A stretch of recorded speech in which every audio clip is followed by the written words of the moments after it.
MP board के कक्षा 10वीं के सभी विद्यार्थियों, लीजिए मैथमेटिक्स का आज अपन एक क्वेश्चन पेपर सोल्व करेंगे। ये उन विद्यार्थियों के लिए है जिनका जो पेपर है 6 नवंबर के दिन पेपर है, चाहे आपके पास बेसिक हो बेटा चाहे स्टैंडर्ड हो, ठीक है। इनमें दोनों पेपरों में ये अधिकांश क्वेश्चन देखने को मिलेंगे, क्योंकि देखिए आप पहली बार 10वीं बट मैं हर साल ही 10वीं पढ़ाता हूँ, ठीक है। तो मुझे पता है कौन से क्वेश्चन आने वाले हैं, ठीक है। तो देर किस बात की, अपन फटाफट से वीडियो को शुरू करेंगे। बढ़िया से मैं इंग्लिश मीडियम को भी साथ में समझाऊंगा और बेसिक कॉन्सेप्ट से समझेंगे, ताकि आपको एनुअल एग्जाम में भी कोई दिक्कत ना होगी, ठीक है। तो चलिए शुरू करते हैं और बड़े धैर्य से शांति से। अच्छा, इसकी पीडीएफ आपको डिस्क्रिप्शन में कमेंट में एक एप्लीकेशन की अपनी लिंक है, वहां से डाउनलोड कर लेना एप्लीकेशन को। एनुअल एग्जाम के लिए अपन 6 मॉडल पेपर आपको अभी से प्रोवाइड करा देंगे, जैसे आपकी अर्धवार्षिक परीक्षा खत्म होगी तब। चलिए तो शुरू करते हैं। अभी हाल फिलहाल अपन देखते हैं अर्धवार्षिक परीक्षा के लिए। तो समीकरण युग्म है a1x b1y है बाबू, c1 है तथा a2x b2y c2 का कोई हल नहीं होगा। देखिए यहाँ पर आपको पेयर दिया गया है, 2 समीकरण दिए रहेंगे और ये बोल रहा है कि इसका नो सॉल्यूशन चाहिए, मतलब कोई भी हल ना हो। अब यहाँ नोट करना है, जब ऐसी स्थिति रहेगी आपकी a1/a2 is not equal to b1/b2, तो यहाँ पर बाबू होता है एक आदित्य हल। कौन सा हल होता है? एक अद्वितीय हल। कॉन्सेप्ट पकड़ोगे तो पूरा समझ में आएगा। यहां पर यदि हम बात करें a1/a2 इज इक्वल है b1/b2 is not equal to c1/c2, जब दो आगे के बराबर होंगे और पिछला बराबर नहीं होगा तो हम कहेंगे कि भाई साहब कोई हल है ही नहीं, क्योंकि दो तो बराबर है पीछे का बराबर नहीं है, तो हम कहेंगे कोई हल नहीं, कोई हल नहीं। और तीसरा जो है, ये तीसरी सिचुएशन भी पकड़ लो, तो इसमें होगा अनंत अनेक हल, अनंत अनेक हल। इसका एक और नाम है अपरिमित रूप से अनेक हल, ठीक है। अब यहां पर हमारे इंग्लिश मीडियम वाले बच्चों के लिए यही क्वेश्चन देखो, यहां पर से कितना ऑप्शन हो गया? बी ऑप्शन राइट हो गया, क्योंकि यहां पर पूछ रहा है कि कोई हल नहीं। अब यही सेम टू सेम हमारे इंग्लिश मीडियम वालों के रहेगा। तो बेटा यहाँ पर नो सॉल्यूशन पूछा है, तो हम बोल देंगे यहाँ पर यूनिक, इसका आपका नो सॉल्यूशन आ जाएगा, और यहाँ पर मेनी सॉल्यूशन आ जाएगा, ठीक है। आगे बढ़ते हैं। द्विघात बहुपद ax² plus bx plus c के शून्यकों का योगफल होगा।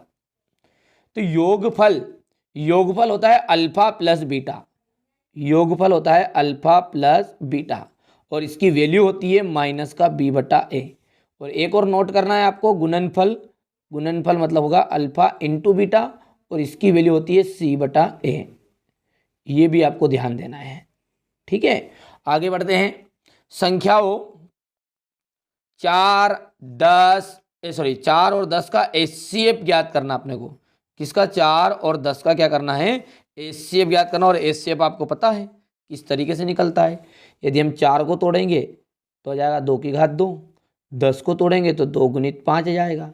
और एचसीएफ उसे कहते हैं जो दोनों में हो, दोनों में कॉमन क्या है? 2 है, सिंपल सी बात है, ठीक है भैया। तो एचसीएफ आ गया यहाँ पर 2।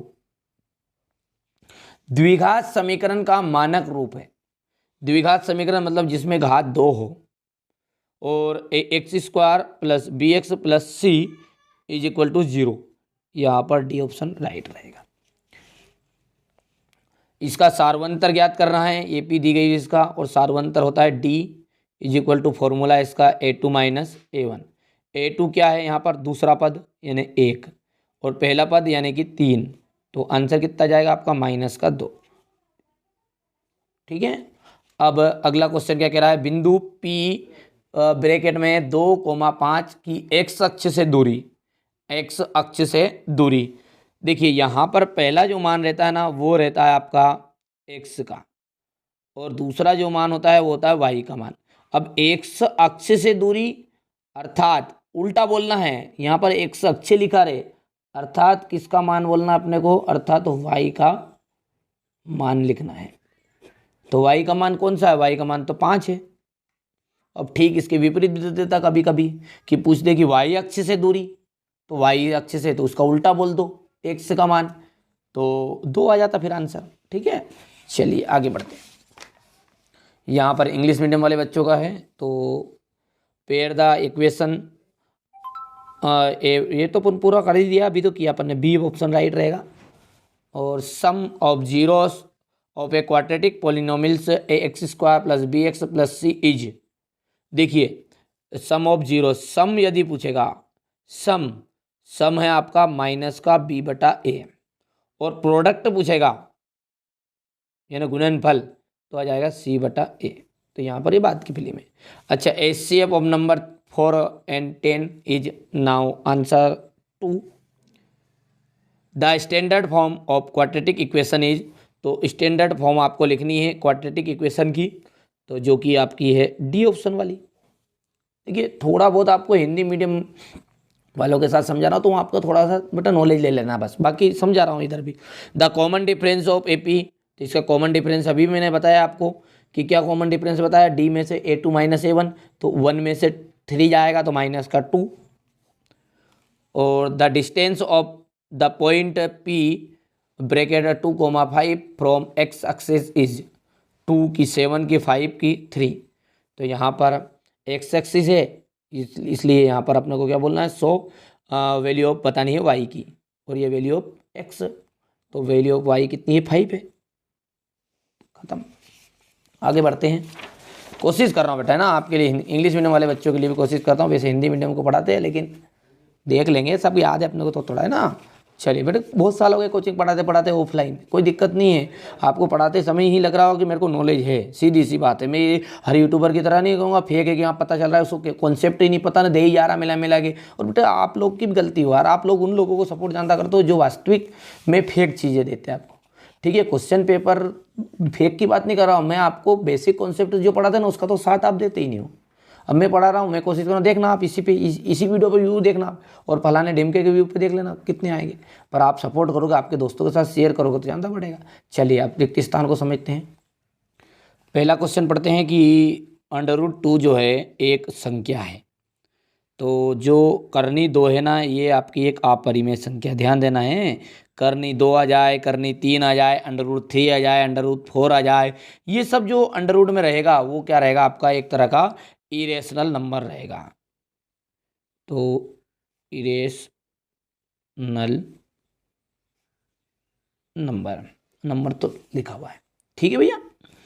अगला क्या है हमारा, चर x की, जो चर x है उसकी के p बहुपद px में x की उच्चतम घातांक को बहुपद की घात, तो देखो x की उच्चतम घातांक है ना, उसको ही बहुपद की क्या कहते हैं, डिग्री कहते हैं, घात कहते हैं, क्या कहते हैं, घात कहते हैं। इसी तरह इंग्लिश मीडियम का नीचे कि px is a polynomials in x, the highest power of x in px is called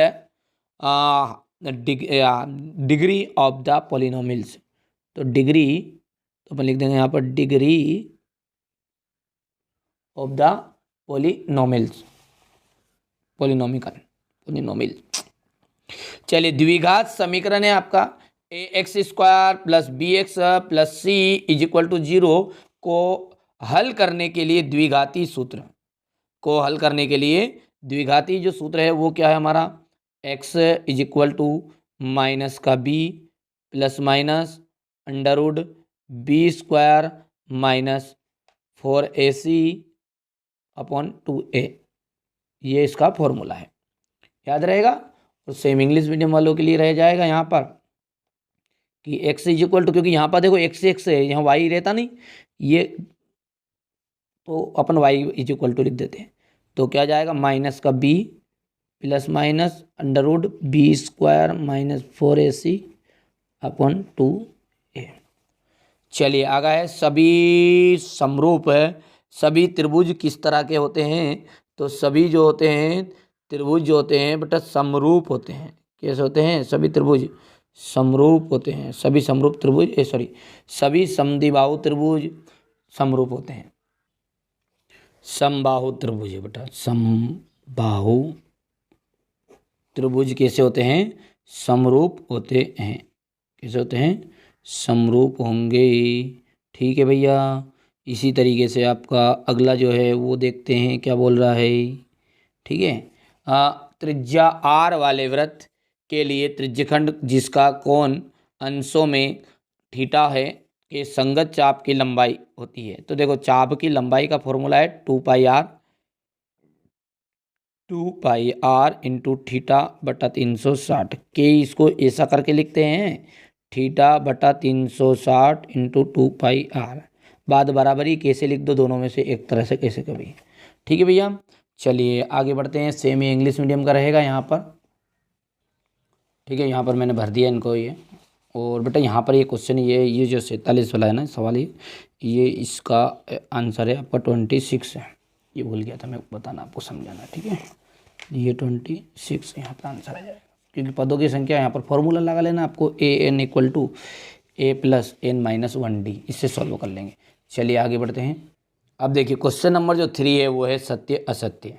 ठीक है, द्विघात बहुपदों की शून्यकों का जो गुणनफल होता है c बटा a होता है, तो बिल्कुल ये बात आपकी क्या हो जाएगी, सत्य जाएगी, क्योंकि द्विघात बहुपदों के शून्यकों का गुणनफल तो ये होता है और योगफल है माइनस का b बटा a। चलिए अगला है क्या है, सभी समद्विबाहु त्रिभुज क्या होते हैं, समरूप होते हैं क्या, तो सभी समद्विबाहु त्रिभुज समरूप नहीं होते। एक वृत्तखंड का क्षेत्रफल होता है संगत त्रिज्यखंड का क्षेत्रफल माइनस संगत त्रिभुज का क्षेत्रफल। ये बात आपकी सत्य है, क्योंकि ये सूत्र है आपका, है ना। घन का आयतन होता है a क्यूब, ये बात भी आपकी सत्य है। अगला क्या कह रहा है हमारा, उसको देखते हैं। त्रिकोणमितीय अनुपातों की सहायता से किसी वस्तु की ऊंचाई या लंबाई या दो सुदूर वस्तुओं के बीच की दूरी ज्ञात की जा सकती है, तो ये बिल्कुल आपकी सत्य बात रहेगी। अर्धगोले का आयतन जो होता है वो 1/3 पाई आर क्यूब होता है क्या। ठीक है, तो 1/3 पाई आर क्यूब, इसका फॉर्मूला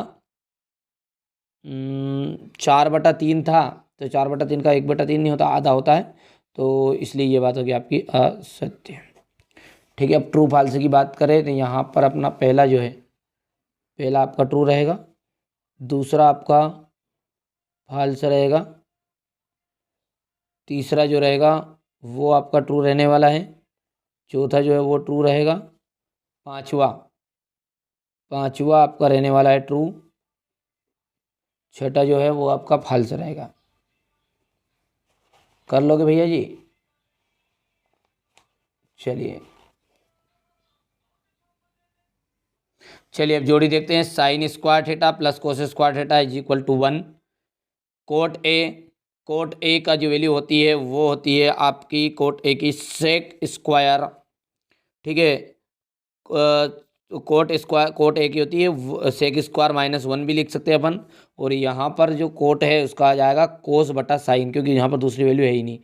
ठीक है, ये हो गया आपका दूसरा। और तीसरी बात करें तो सेक स्क्वायर माइनस 1, इसका होता है टेन स्क्वायर। कहाँ पे है ये, तीसरा है यहाँ पर। ठीक है, फोर्थ नंबर क्या कह रहा है, वृत्त के कोई दो बिंदुओं पर प्रतिच्छेद करने वाली रेखा को अपन कहते हैं छेदक रेखा। और वृत्त, सॉरी ये तो पांचवा को तो बोल दिया मैंने। टेन 60 डिग्री का जो मान होता है वो होता है आपका कर्णी 3। और वृत्त तथा उसकी उस पर से रेखा के उभयनिष्ठ बिंदु को अपन कहते हैं स्पर्श बिंदु। हो गया 6। चलिए तो यहाँ पर हम बात करते हैं, तो ये आपका sign square theta plus cos square theta now is answer 1। Cot A का हो जाएगा आपका यहाँ पर कोस बटा साइन। अगला क्या कह रहा है हमारा, सेक स्क्वायर थीटा माइनस 1, इसका होता है टेन स्क्वायर थीटा। और टेन 60 डिग्री इज वैल्यू होती है √3। A line in intersecting a circle in 2 points is called secant line. or the common point of a tangent of circle and the circle is called आपका जाएगा point of contact. हो गया भैया। चलिए आगे बढ़ते हैं और अगला हमारा क्वेश्चन देखते हैं क्या कह रहा है। ये क्वेश्चन नंबर 5, एक वाक्य में उत्तर। उन्नयन कोण की परिभाषा आपको लिखनी है। पहले एक वाक्य में। तो उन्नयन कोण क्या होता है कि दृष्टि रेखा और क्षैतिज रेखा के बीच बने कोण को, ठीक है, उन्नयन कोण कहते हैं। पर लेकिन इसमें व्यक्ति को क्या करना पड़ता है, गर्दन को ऊपर की ओर उठाना पड़ता है, ठीक है। तो ये परिभाषा आप लिख लेना, लंबी चौड़ी है तो यहाँ पर नहीं पड़ा। आधारभूत समानुपातिकता प्रमेय का कथन भी आपको लिख लेना है, ठीक है। आगे बढ़ते हैं, क्या दिया है, बिंदुओं 0,0 a, b के बीच की दूरी ज्ञात कीजिए। तो इसके बिंदु के बीच की जो दूरी है, ये बीच की दूरी आपकी क्या हो जाएगी यहाँ पर, a² + b², ठीक है। अगला देखते हैं, मूल बिंदु बिंदुओं Px1 y1 और Qx2 y2 को जोड़ने वाले रेखाखंड PQ के मध्य बिंदु के निर्देशांक। तो मध्य बिंदु के निर्देशांक का फॉर्मूला होता है x1 + x2 / 2 y1 + y2/2, ठीक है। एक वृत्त पर कितनी स्पर्श रेखाएं हो सकती है, तो एक वृत्त पर अनंत स्पर्श रेखाएं खींची जा सकती है। कितनी, अनंत। बाह्य बिंदु से वृत्त पर, बाह्य बिंदु से किसी वृत्त पर अधिकतम कितनी स्पर्श रेखाएं खींच सकते हैं, तो बाह्य बिंदु से कोई भी वृत्त है उस पर 2 स्पर्श रेखाएं खींच सकते हैं। बेटा यहाँ पर देखो, एक वृत्त पर कितनी, तो ये वृत्त है, इस पर स्पर्श रेखाएं कितनी भी खींच सकते हैं आप, यूं यूं यूं, ठीक है। और बाह्य बिंदु से, तो बाह्य बिंदु ये रहा, और यहाँ से केवल और केवल 2 यानी 2। बस यहाँ से हम बात करते हैं तो आपका इंग्लिश मीडियम वाले बच्चों का रहेगा, ये भर लेना है आपको, ठीक है। चलिए आगे बढ़ते हैं और अगला क्वेश्चन समझते हैं। क्वेश्चन नंबर जो 6 है, इसका एलसीएम आपको करना है। ये सवाल है बेटा, इसमें तो बहुत ज़्यादा समय लगेगा, इसलिए आप, हाँ, एक विशेष निवेदन है बेटा, 6 मॉडल पेपर दूंगा, सॉल्यूशन के साथ दूंगा। और जो बच्चे पहली बार चैनल पर सब्सक्राइब जरूर करके रखेंगे, क्योंकि एनुअल एग्जाम के लिए यहाँ चैनल आपके लिए बड़ा ही हितकारी चैनल साबित हो सकता है। बाकी आगे आपकी मर्जी, जिस बच्चे को, ठीक है, जिस बच्चे को वास्तविक नंबर चाहिएगा ना, वो तो कंप्लीट करेगा, इसी चैनल के साथ जुड़ेगा सही। बाकी अब जिसको केवल बस टीपना है, रियल पेपर ढूंढना है, वो व्यक्ति के लायक ये चैनल नहीं है बाबू, क्योंकि रियल पेपर कोई हलवा पूरी नहीं है कि बांट दूँ, ठीक है। आप आगे आपकी मर्जी यार, ना क्या कहूँ आपको, आप खुद समझदार है, कोई नाने बच्चे तो आप कहो नहीं, आप बड़े हो गए हों है। बाकी ये चैनल आपका चैनल है, आप इसको आगे बढ़ाओगे तो बढ़ेगा, नहीं बढ़ाओगे तो कोई बात ही नहीं, नीचे रहने दो, धरती पे आगे को पड़ा रहने दो, ठीक है। क्या ये क्वेश्चन नंबर 11 रहने वाला है आपका, हो गया। दोनों प्रकार के बच्चों के लिए रहेगा ये, बेसिक और स्टैंडर्ड दोनों के लिए ना। तो कोई बच्चे के मन में ये विशेष निवेदन होगा, यार यार भैया बेसिक और स्टैंडर्ड का अलग अलग आएगा क्या, नहीं, पेपर अलग आएगा, पर क्वेश्चन यही आने वाले हैं, बहुत सारे 90% क्वेश्चन आएंगे ये। बाकी आगे आपकी मर्जी, ठीक है।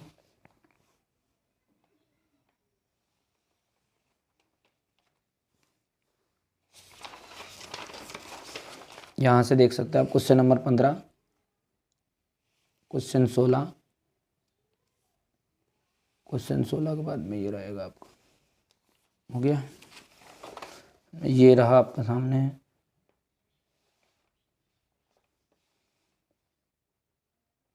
ये क्वेश्चन नंबर 17 आपका, ठीक है भैया। तो पहली बार आप चैनल पर सब्सक्राइब जरूर करिए, नोटिफिकेशन ऑन जरूर कर लीजिएगा।